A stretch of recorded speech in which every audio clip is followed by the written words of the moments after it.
Okay, everybody, West here. Picking up where I left off with the arm and wing construction. Where I last left off is we're closing up the back end here with a small bead of hot glue along the continuous, and then use a pressing board to press that out and hold it, let it cool. Okay, so the end result is that you want to come up with a fairly continuous and shape there, and that's the arm and wing. All right, and then next up was the fuse construction, and using EDS, go to EA or Experimental Airlines website there, or YouTube site channel, and take a look at his tutorials on how to do that. His are single layer, and in this case I did a double layer, and all I did was, while this is laid flat, is that I just laid doubling material right exactly the same size as the scoring spaces. So in this case it's 3.5 inches score, and then a 1/2 inch over score, and you remove that 1/2 inch paper on the inside corners. Well, these inside doublers are exactly that same width, so I scored at 3.5, also at 1 3/4, and that's how wide these pieces are. And these pieces on the inside are from a full sheet, so you tape up a full 30-inch wide sheet, and then you cut it into strips, 1 3/4 wide, 3.5, 1 3/4 wide. This one's 3.5, and the one on the bottom here that's joining this as a seam, when you glue this up, laid up flat, you only glue 1/2 of this one onto this side, right? Because then when you fold it, this outer portion will lay right here on top of this. This acts like a tab or a joiner. So then you run 2 lines of glue along the 30-inch length, stick your pressing board inside of this and squeeze it down, and make sure you do that all real quick. The other thing too, that's where the hot glue gun is preferred. Hot glue gun gives you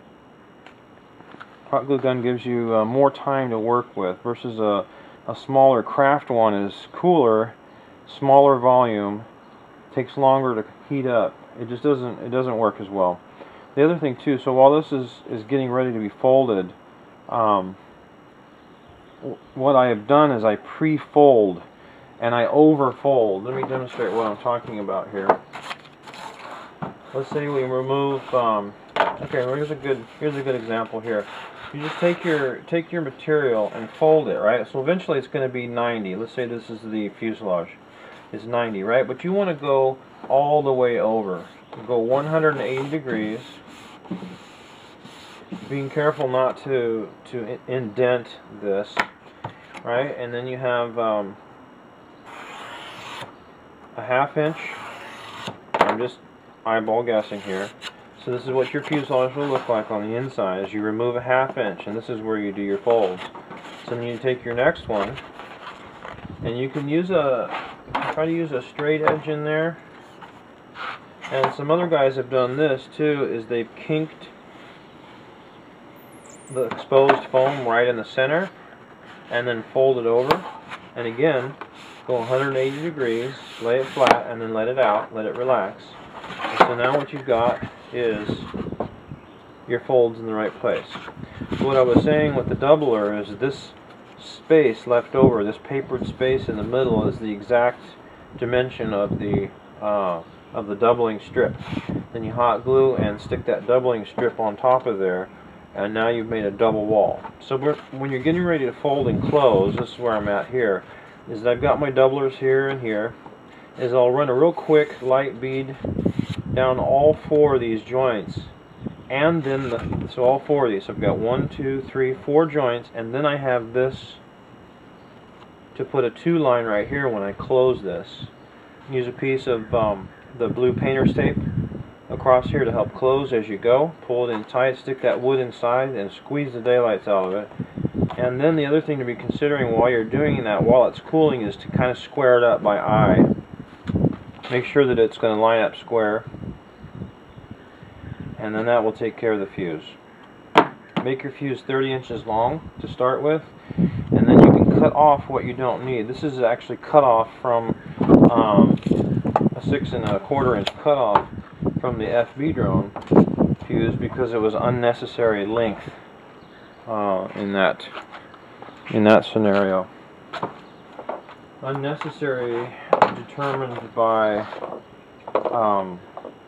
CG. So before you do all the covering and so forth, you want to make sure that you're I may have covered this already, sorry, I may have to edit this out. Put your wing and everything on here, and it's already built, so basically all the weight that's going to be there is there. You've got your camera, your high definition camera up there in the front. That's the weight, dummy weight for it. And so now you're playing with CG location rough before your maiden.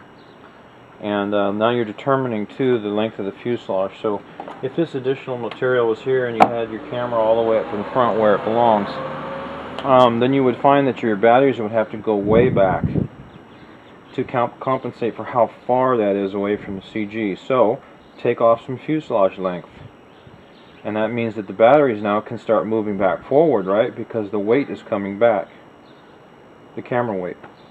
Does that make sense? Am I actually in frame over there? I am. Okay. So anyway, I think you get the idea. But you're whittling off that length of fuselage as you have all the components installed. Fuselage gets whacked last.